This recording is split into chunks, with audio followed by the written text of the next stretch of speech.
Kita terjemahkan dulu karena agak panjang ini. Jadi Rasulullah sallallahu alaihi wasallam bersabda, jika seorang hamba yang muslim atau mukmin berwudu, ya, melakukan wudu, kemudian dia mencuci atau membasuh wajahnya, maka keluar dari wajahnya semua dosa penglihatan yang dia lihat dengan matanya bersamaan dengan tetesan air, atau bersamaan dengan tetesan terakhir dari air yang dia gunakan untuk berwudu. Fa idza ghasala yadayhi kharaja min yadayhi kullu khati'atin kana batashatha yadahu ma'al ma'i au ma'a akhiri qatril ma. Dan jika hamba tersebut mencuci kedua tangannya, ya, maka keluar dari tangannya, dari kedua tangannya, semua dosa yang diperbuat oleh kedua tangannya bersamaan dengan air atau bersamaan dengan tetesan terakhir air yang dia gunakan untuk berwudu.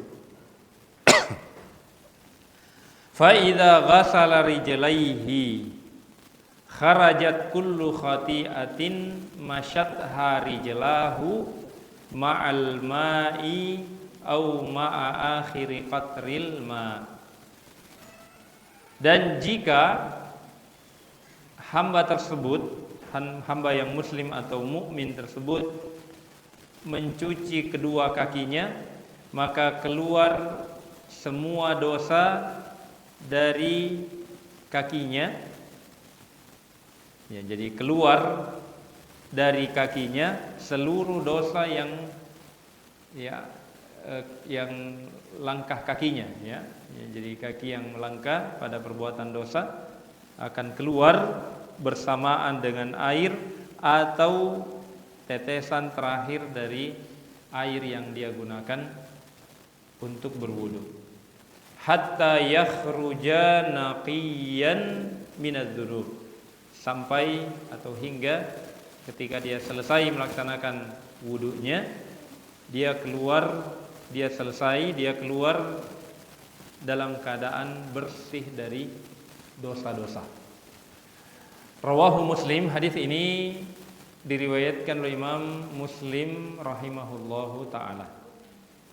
Nah, jemaah yang dimuliakan oleh Allah Subhanahu wa taala, hadis kita malam ini ya, menunjukkan keutamaan berwudu. Nah, ya. Jadi ya, kita ini kadang nanti mau sholat baru berwudu. Nah, ya. Padahal jemaah sekalian, ya, keutamaan toharah itu pada setiap keadaan kita. Nah, ya. Jadi bukan nanti kita mau melaksanakan ibadah sholat baru berwudu, ya. Bahkan, ya, setiap kita, ya, dalam keadaan bersuci, dalam keadaan menjaga wudu kita, begitu batal kemudian kita perbaharui lagi, ya, itu punya keutamaan tersendiri, ya. Bahkan ketika kita ingin tidur, ya sekalian, yang disunnahkan adalah kita bersuci sebagaimana kita ingin melaksanakan ibadah sholat, ya. Dan ya tentunya sampai-sampai Rasulullah, ya, menyebutkan rangkaian-rangkaian itu, ya, siapa yang berwudu, ya, sebagaimana dia ingin sholat, kemudian dia membaca zikir-zikir dan doa-doa yang diajarkan oleh Rasulullah, ya, sebelum tidur, ya. Dan Rasulullah mengatakan, ya, jika, ya, engkau meninggal dunia ya, dalam keadaan seperti itu, ya, maka engkau meninggal di atas sunnah, ya. Ya, engkau meninggal di atas sunnah Rasulullah Sallallahu Alaihi Wasallam dalam keadaan suci, ya. Ini tentunya ya merupakan keutamaan, ya. Nah, apalagi jemaah sekalian ketika dalam keadaan terjaga, ya. Dalam keadaan tidur, ingin tidur saja kita, ya, dianjurkan untuk bersuci, ya, dalam keadaan suci, apalagi dalam keadaan terjaga. Nah, di dalam hadis ini jemaah sekalian secara umum, ya, di sini Rasulullah Sallallahu Alaihi Wasallam, ya, mengatakan idza tawadda'al abdul muslim awil mu'minu, ya. Jadi bisa kita perhatikan lafaz hadis ini, ya, Rasul mengatakan jika seorang hamba yang muslim atau mukmin, ya. Jadi tentunya kalau dikatakan mukmin dengan muslim, ya, itu tingkatannya berbeda, ya. Jadi kalau muslim itu baru memenuhi rukun Islam, ya. Kalau mukmin itu memenuhi rukun iman, ya. Makanya dalam surah Al-Hujurat ketika orang-orang Arab Badui, ya, datang kepada Rasulullah SAW dan mengatakan amanna, ya, Allah mengatakan qalatil a'rabu amanna, berkata orang-orang Arab Badui kami telah beriman, maka Allah mengatakan, ya, kullam tu'minu, katakan kepada mereka wahai Muhammad kalian belum beriman, walakin qulu aslamna, tetapi katakanlah kami muslim, kami baru muslim. Jadi muslim dengan mukmin itu berbeda. Jadi kalau muslim, ya, atau mukmin itu lebih tinggi derajatnya daripada muslim, ya. Jadi menyerahkan diri, ya, itu muslim, ya. Dan mukmin artinya mengimani semua yang menjadi konsekuensi di dalam, ya, dalam agama yang mulia ini, ya. Nah, di dalam hadis ini Rasulullah menyebutkan dua-duanya, ya, muslim dan mukmin, ya. Nah,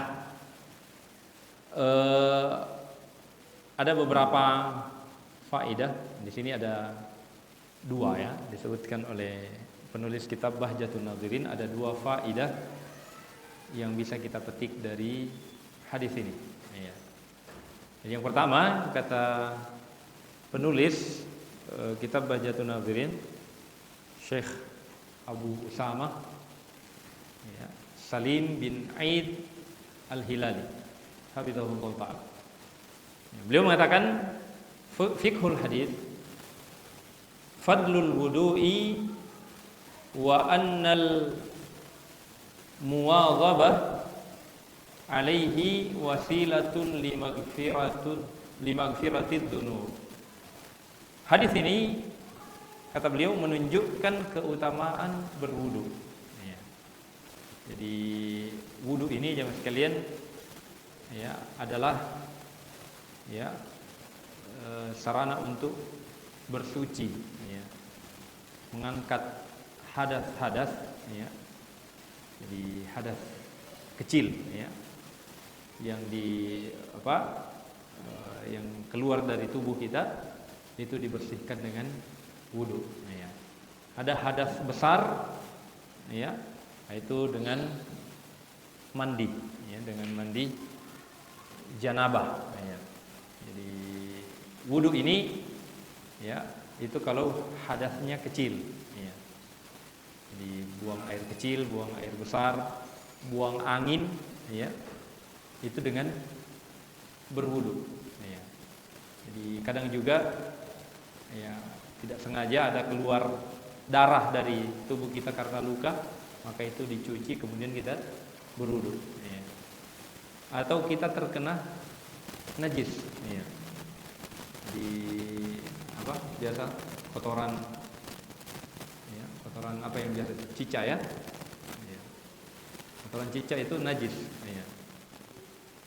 Nah, cuman kalau sudah kering, nah ini diperbedakan oleh para ulama kita, ya. Kalau sudah kering dan memang susah dihindari karena memang dalam kaidah usuliyah ada disebut ta'ummu biha al-balwa, ya. Susah untuk dihindari, ya. Maka kalau seperti ini keadaannya, biasa kita masuk di masjid umpamanya, ya mungkin kurang bersih masjidnya, banyak kotoran-kotoran cicak itu, maka cukup yang kita yakini kita tempati saja sholat yang kita bersihkan. Karena kalau kita membersihkan keseluruhan, mungkin memakan waktu yang agak lama, ya. Tapi kalau pokoknya kita masuk dan sudah kita mau sholat, maka cukup yang kita yakini adalah tempat yang, ya, sebatas yang kita tempati sholat terbebas itu yang, ya, yang kita bersihkan, ya. Karena ta'ummu bihal balwa, ya, susah dihindari, ya, kalau kotor. Kecuali memang kita bertanggung jawab di satu tempat, ya, seperti di tempat kita ini, ya, upayakan, ya, hilangkan itu, ya, hilangkan secara keseluruhan. Bahkan kalau ada yang memang melata-melata di atas ini, tidak apa-apa dibunuh, ya. Ya, dalam hadis kan, ya, membunuh cicak itu 1 kali pukulan itu 100 pahalanya, ya. Tapi 1 kali pukul, ya. Jangan berkali-kali karena itu zalim terhadap binatang. Ya. Jadi boleh, ya, untuk membunuh itu, tapi karena, ya, ada memang hadis yang menunjukkan keutamaan membunuh hewan itu, ya, cicak. Ya. Ala kulli hal jamaah sekalian, ya, wudu adalah sarana untuk kita membersihkan diri kita, bersuci, ya, dan ini memiliki keutamaan. Ya. Jadi merutinkan al-muwadhabah, ya, menjadikan itu sebagai rutinitas, kebiasaan kita, ya, dalam keadaan suci, ya, artinya kita selalu dalam keadaan suci. Begitu batal, ya, wudu kita perbaharui lagi, ya, maka menjadikan ini sebagai kebiasaan dan rutinitas merupakan wasilah, ya, sarana limaghfiratidz dzunub, untuk memperoleh pengampunan dari Allah Subhanahu wa taala. Jadi ini adalah hubungan dengan judul bab kita, banyaknya jalan menuju kepada kebaikan. Ya, jadi bayangkan dalam Islam, ya, berwudu, ya. Jadi inilah indahnya Islam, ya. Jadi kita dalam keadaan, ya, membersihkan beberapa bahagian tubuh kita yang merupakan anggota tubuh, ya, anggota wudu, itu bisa mengalahkan, ya, aktivitas mandi, ya. Kalau mandi biasa aja mas sekalian itu mungkin, ya, biasa saja, ya. Orang yang tidak niatkan mandi untuk bersuci, ya, biasa saja, ya. Tapi kalau kita niatkan berwudu saja jemaah sekalian, berwudu itu luar biasa, ya, menjadi penyebab Allah Subhanahu wa taala menjanjikan kepada kita pengampunan dosa. Ya. Siapa di antara kita yang tidak punya dosa? Ya, mata kita ini, ya, dosanya dengan melihat, memandangi sesuatu yang diharamkan oleh Allah Subhanahu wa taala. Kita sengaja maupun tidak sengaja, ya. Kalau kita tidak sengaja melihat sesuatu yang diharamkan oleh Allah, maka Rasulullah mengatakan kepada Ali bin Abi Thalib, menantu sendiri, sepupu satu kali beliau, ya, sekaligus menantu Rasulullah, ya, beliau mengatakan, ya Ali, la tutbi'in nadhra bin nadhra. Wahai Ali, janganlah engkau mengikuti pandangan, pandangan tidak disengaja, ya. Artinya jangan dinikmati, jangan diteruskan, ya.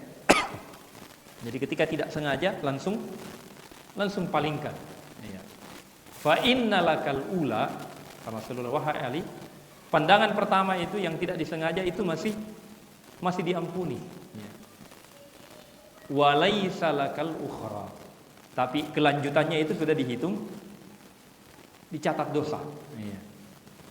Jadi pandangan, ya, ketika kita tidak sengaja, ya, maka ini, ya, diampuni insyaallah, ya. Kadang kita, ya, di pasar, di kantor, ya, di tempat-tempat umum, itu sudah menjadi hal yang biasa, ya. Wanita tidak berpakaian lengkap, ya, aurat kelihatan, ya. Atau di handphone kita, ya, kita sering scroll ada saja muncul itu, ya. Perempuan tidak menggunakan hijab, ya. Auratnya kelihatan. Hal-hal yang harusnya ditutup justru kelihatan, ya. Bahkan naudzubillah memang ada yang berprofesi seperti itu untuk menjual, ya, atau mendapatkan bayaran dengan memperlihatkan auratnya, ya. Naudzubillah. Maka ya tentunya mata kita adalah sarana yang Allah berikan untuk melihat, namun bukan itu fungsinya, bukan untuk melihat hal-hal yang diharamkan oleh Allah Subhanahu wa taala.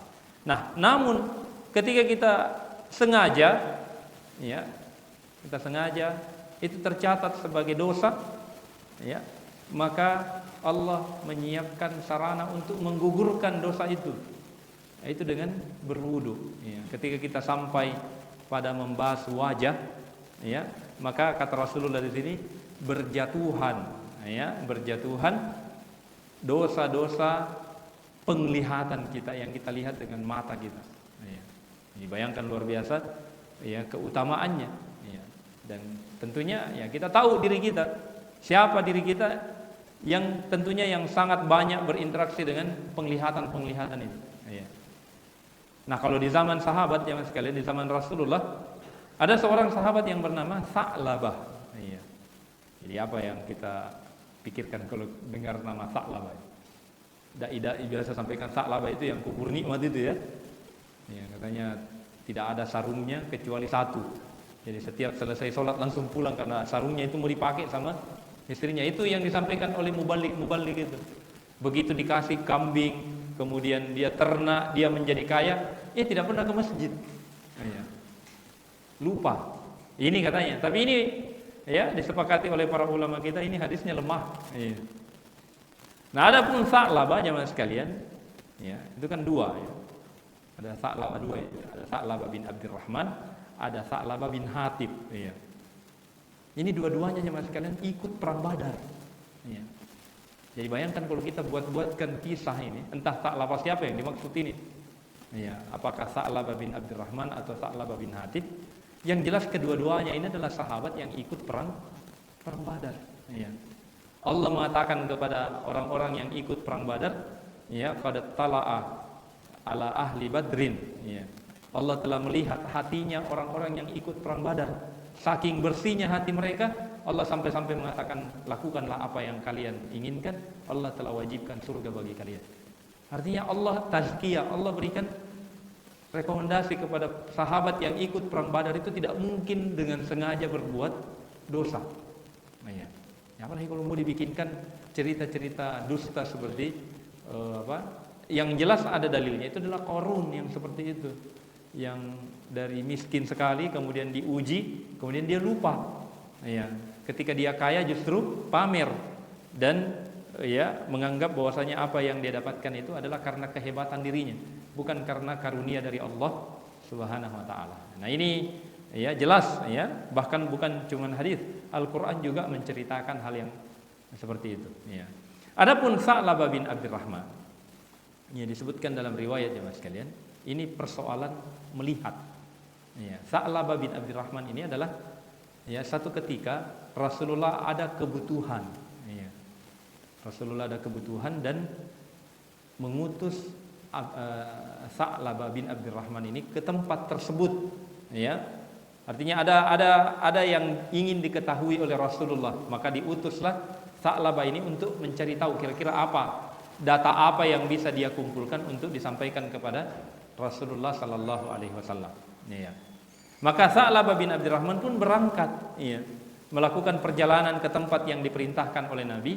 Begitu beliau, ya, Sa'labah ini berjalan di jalan-jalan Madinah, di kota Madinah, ya, beliau tidak sengaja melihat ada, ya, rumah dari rumah kaum muslimin, dari rumah-rumah kaum muslimin yang tidak sengaja mungkin tersingkap tirainya itu atau gorden mungkin, dan tidak sengaja dia melihat wanita yang sedang mandi, tapi bagian rambutnya saja, ya. Artinya dia tidak sengaja, ya, karena hijab mungkin seperti ini tersingkap, Dan ternyata wanita itu lebih tinggi daripada hijabnya. Dia melihat rambutnya yang hitam. Iya. Sa'labah bin Abdurrahman radhiyallahu anhu kemudian memalingkan pandangannya dan merasa berdosa sekali. Iya. Dia pun mengatakan beliau mencerca dirinya, mengatakan sesungguhnya Rasulullah mengutus saya untuk sesuatu pekerjaan yang begitu mulia, tetapi saya justru bermaksiat. Iya. Maka dia tidak jadi pergi ke tempat itu, justru dia pergi mengasingkan diri ke satu lembah yang tidak banyak orang mengetahui lembah itu. Di situ dia kerjanya menangis pagi sampai pagi lagi sampai pagi lagi, menyesali penglihatan mata yang tidak disengaja. Normalnya, jemaah sekalian, normalnya ketika Rasulullah mengutusnya 2-3 hari sudah kembali. Ini sudah 5 hari, Sa'labah belum pulang membawa berita kepada Rasulullah sallallahu alaihi wasallam. Maka Rasulullah mulai khawatir, di mana Sa'labah ini. Maka Rasulullah tanya Abu Bakar, tanya Umar, tanya Utsman, tanya Ali, tanya Tolha dan seterusnya. Sahabat-sahabat yang dekat dengan Rasulullah ditanya semua. Coba cari di mana Sa'labah itu. Maka dicarilah. Umar bin Khattab dengan Salman Al-Farisi bersamaan di satu satu regu mungkin cari itu. Dia ketemu dengan orang tua pengembala kambing yang kerjanya itu tiap pagi dan sore itu naik turun ke lembah itu. Ditanya, apakah engkau melihat seorang pemuda, laki-laki pemuda yang parasnya seperti ini?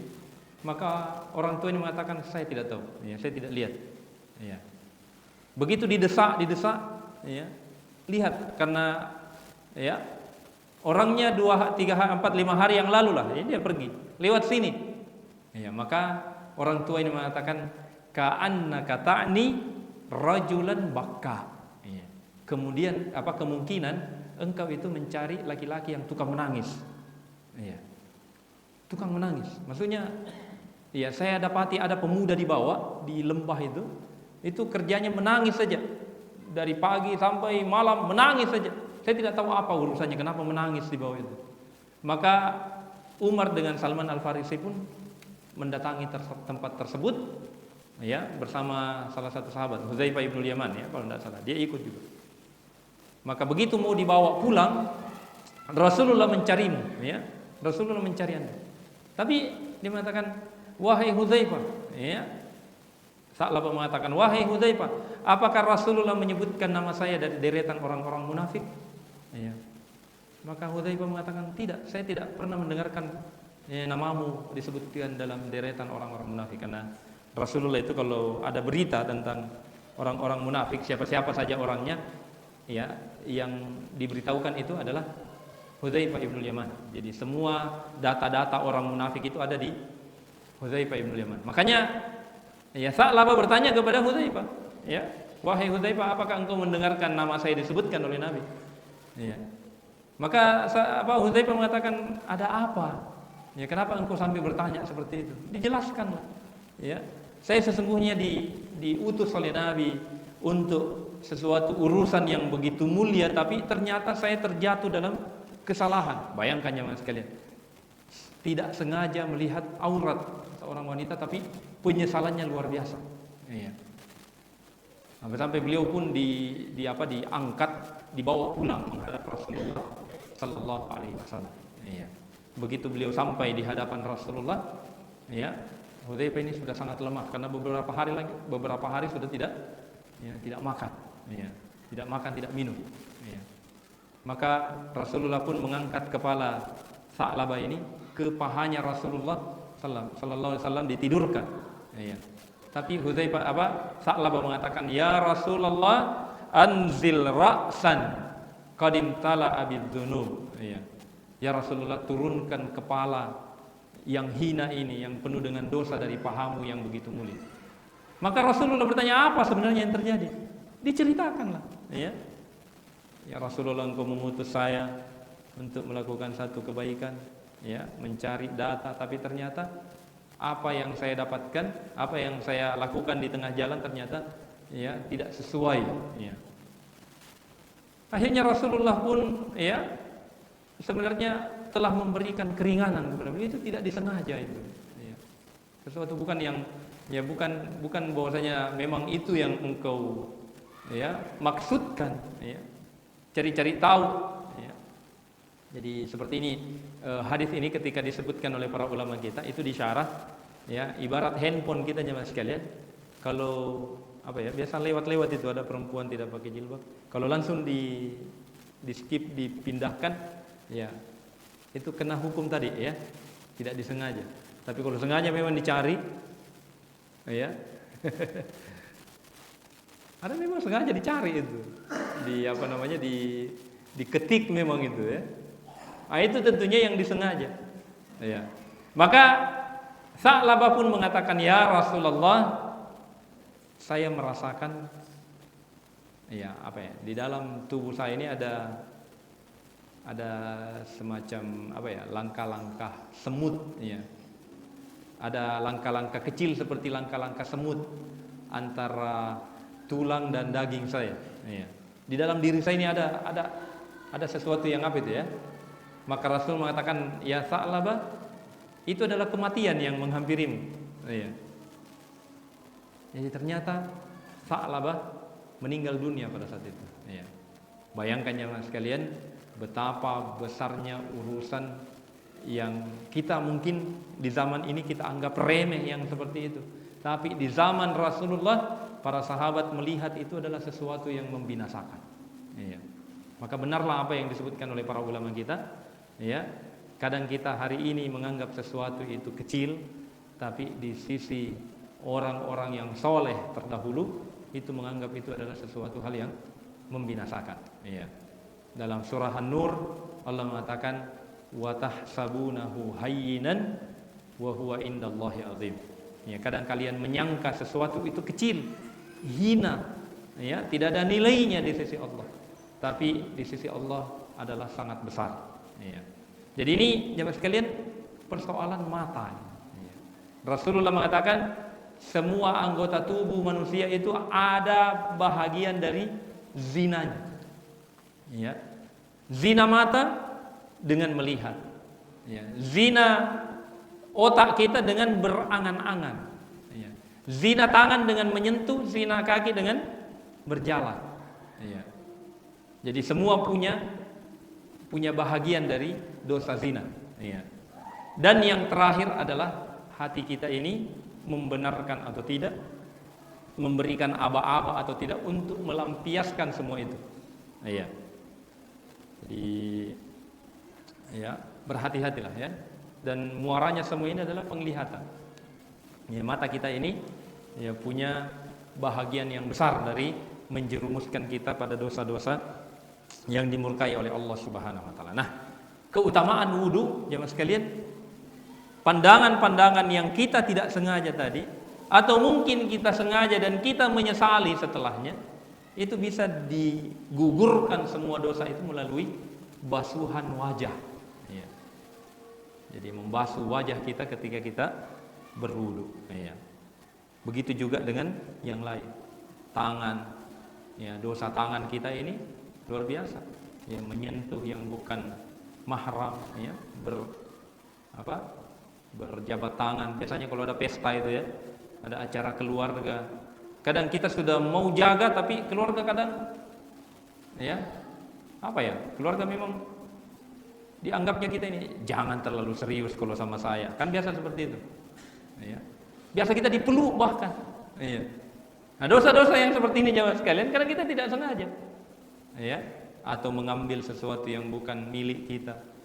Ya. Atau memukul, ya, baku tinju, ya, dan seterusnya.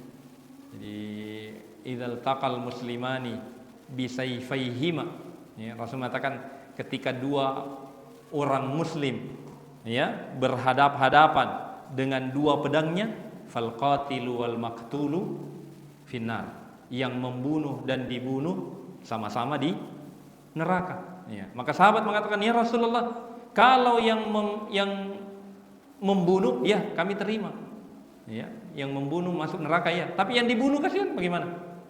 Maka Rasul mengatakan sebenarnya dia juga mau membunuh, tapi karena keduluan. Iya, sama-sama kan. Makanya redaksi hadisnya kalau kedua-duanya berhadap-hadapan dengan pedang, masing-masing membawa ya pedang. Ya, beda halnya kalau hanya satu yang bawa pedang, ya. Atau satu saja yang bawa senjata, yang lainnya tidak, karena dia tidak ada niat untuk berkelahi, ya.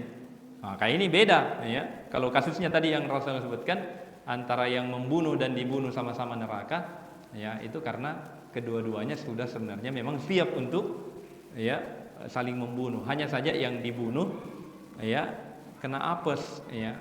Dia yang terbunuh duluan, dia tidak sempat membunuh, ya.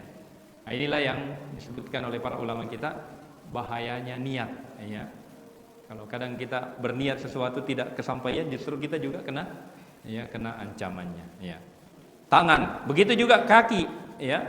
Langkah-langkah kaki kita, ya, tidak ada yang bisa menjamin ya bahwasanya kaki ini senantiasa ke tempat-tempat yang diridhoi oleh Allah, ya. Banyak, ya. Ke tempat-tempat maksiat, ya, ke tempat-tempat yang minimal syubhat, ya. Maka perlu banyak ya penghapus dosa. Nah, salah satunya adalah dengan berwudu, ya. Jangan kita ya sekedar berwudu untuk ya menggugurkan kewajiban saja. Memang betul-betul kita ingin ya membersihkan diri kita dari dosa-dosa. Kemudian jemaah sekalian, yang kedua, kullu udwin min a'dha'il insani yaqa'u fi ba'dil ma'asi fal ainu bin nazar wal yadu bil batash was saraqa wa nahwu dzalik wa lidzalika fadzunubu tatba' kullu jarihatin iktasabatha wa takhruju min kulli jarihatin tabat minha, ya. Ini seperti yang kita sebutkan tadi, ya, bahwasanya semua anggota tubuh kita punya potensi untuk terjatuh pada dosa, ya. Jadi tidak ada jaminan bahwasanya kita terbebas dari dosa. Makanya ya jemaah sekalian, semua anggota tubuh kita ini punya potensi, ya. Bahkan otak kita ya berpikir ya baru mau dipikirkan ya dosa itu, ya. Makanya jemaah sekalian ya, angan-angan ya dianggap sudah salah itu kalau sudah lebih dahulu persangkaannya buruk, ya. Nah, itulah persangkaan juga diatur dalam Islam, ya. Sebelum kita berbuat, persangkaan itu sudah dicatat, ya. Jadi harusnya ya kita menjadikan persangkaan kita adalah persangkaan yang baik, ya. Baik kepada saudara kita, apalagi kepada Allah Subhanahu wa taala, ya. Jadi kita ini harus ya terlebih dahulu membangun prasangka yang baik terhadap saudara kita, ya. Jadi kalau kita lihat saudara kita ada yang aneh-aneh, jangan langsung ambil kesimpulan, ya. Umpamanya kita ya ketemu di satu tempat, ya. Kita beri salam, tapi ya ikhwah yang kita beri salam itu tidak menjawab salam kita. Jangan langsung kita berprasangka, sepertinya ya pindah pengajian kayaknya itu. Ya kan biasanya begitu. Karena dia tidak jawab lagi saya punya salam. Ya. Kita berprasangka baik. Kemungkinan dia tidak dengar, ya. Belum kita lihat sebetulnya ada headset di telinganya. Tidak didengar. Jadi dahulukan dulu persangkaan baik. Berikan uzur, ya. Kata Umar bin Khattab, ya, aqalun nas a'dzarun nas, ya. Orang yang paling berakal itu adalah orang yang paling memberikan uzur, ya, memberikan alasan, ya, kepada orang yang dia anggap ada kekurangan, tapi diberikan dulu alasan, ya. Kemungkinan ada alasan-alasan yang membuat dia melakukan hal tersebut, ya. Atau apalagi banyak, ya.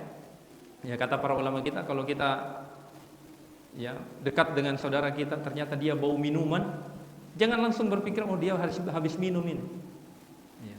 Maka ulama mengatakan prasangka baik dulu, kemungkinan dia tadi berjalan berdekatan dengan orang yang membawa minuman dan dia kasihan kena tumpah. Iya. Ya, biasa bau balok ya. Kemungkinan dia kena tumpahan ya minuman keras itu. Jadi kasih dulu persangkaan ya yang baik ya. Nanti betul-betul memang jelas dia minum baru kita mengatakan oh dia minum. Iya. Ala kulli hal ya seperti itu. Makanya dalam syariat Islam pun, syariat Islam ya, seperti umpamanya berzina ya. Kan kalau kita mau menuduh orang berzina harus datangkan empat saksi. Iya. Kalau tidak cukup dianggap menuduh. Iya. Dan saksi pun ya, ini kalau hukum ya, saksi pun itu harus jelas-jelas melihat. Iya. Nah, ada di zaman Rasulullah kan mau dijadikan saksi, dia hanya mengatakan sami'tu sauta hamham. Iya. Saya mendengarkan suara ngos-ngosan. Iya. Orang kayak orang kecapean itu ya. Maka Rasulullah mengatakan ini tidak valid ini. Ya. Siapa tahu dia bekerja. Ya kan? Kalau orang bekerja kan habis campur ya, material itu kan lumayan ngos-ngosan juga. Ya. Nah, ini saking hati-hatinya ya dari sisi hukum. Makanya ya ketika ya Umar bin Khattab kan terkenal beliau tegas ya. Ya Rasulullah, kalau saya lihat wanita yang ada di bawah tanggung jawab saya, anak saya atau keponakan saya atau sepupu saya, berdua-duaan dengan laki-laki, ya Rasulullah izinkan saya tebas dia punya kepala itu. Apalagi yang dibutuhkan, bukti apalagi dan saya lihat ini. Ya, maka Rasul mengatakan, tahukah kalian Umar memang orangnya seperti itu, pencemburu, ghirah. Iya. Dan itu dibolehkan jamaah sekalian. Iya. Jadi memang ya kadang hukum itu ya, kalau kita sudah berhadap-hadapan ya, karena memang kadang ada orang yang memanfaatkan kelengahan itu ya, ada orang yang mencari uang dari membela orang-orang yang melakukan ya kesalahan. Para pengacara ini seperti ini kerjanya ini ya, makanya ya pengacara yang membela orang-orang yang melakukan kerusakan ini ya tempatnya di neraka yang seperti ini ya. Jadi jemaah sekalian ya, seandainya di zaman Umar ya, pengacara-pengacara yang selalu membacking kemaksiatan itu sudah habis ya, dibunuh semua karena ya seharusnya jangan memanfaatkan kelengahan hukum untuk kemudian mencari keuntungan darinya ya. Jadi dalam Islam dibolehkan untuk membela, tetapi ya sewajarnya. Kalau memang ada indikasi-indikasi yang menunjukkan ya bahwasanya itu adalah kesalahan, maka tidak boleh kemudian kita mencari tameng ya untuk membela kebatilan itu. Dan ini jemaah sekalian ya, secara umum sekali lagi semua anggota tubuh itu memiliki potensi untuk mendatangkan dosa ya pada diri kita. Maka ya semua ini, apalagi kalau dosa-dosa kecil ya, dosa-dosa kecil itu bisa dihapuskan dengan ya ibadah-ibadah. Makanya ya, tetapi jemaah sekalian ingat ya, la saghirata ma'al israr. Tidak dianggap dosa kecil kalau selalu rutin, terus-menerus dikerjakan. Ya, wala kabirata ma'al istighfar. Dan dosa besar itu tidak dianggap besar kalau selalu ya tidak disengaja kemudian dibarengi dengan memperbanyak taubat istighfar kepada Allah Subhanahu wa ta'ala. Nah, ini mungkin sekalian ya, dua faidah yang disebutkan oleh penulis kitab Bahjatun Nadhirin dari hadis yang ke-13 ya, dari bab yang ke-13 dari kitab Riyadhus Shalihin ya, dan semoga Allah Subhanahu wa taala mencurahkan keberkahan-keberkahannya kepada kita agar kemudian kita bisa mengamalkan hadis-hadis Nabi sallallahu alaihi wasallam. Demikian hadanallahu wa iyyakum ajmain. Kita akhiri dengan doa kafaratul majelis. Subhanakallah bihamdika asyhadu an la ilaha illa anta astaghfiruka wa atubu ilaik. Wassalamualaikum warahmatullahi wabarakatuh.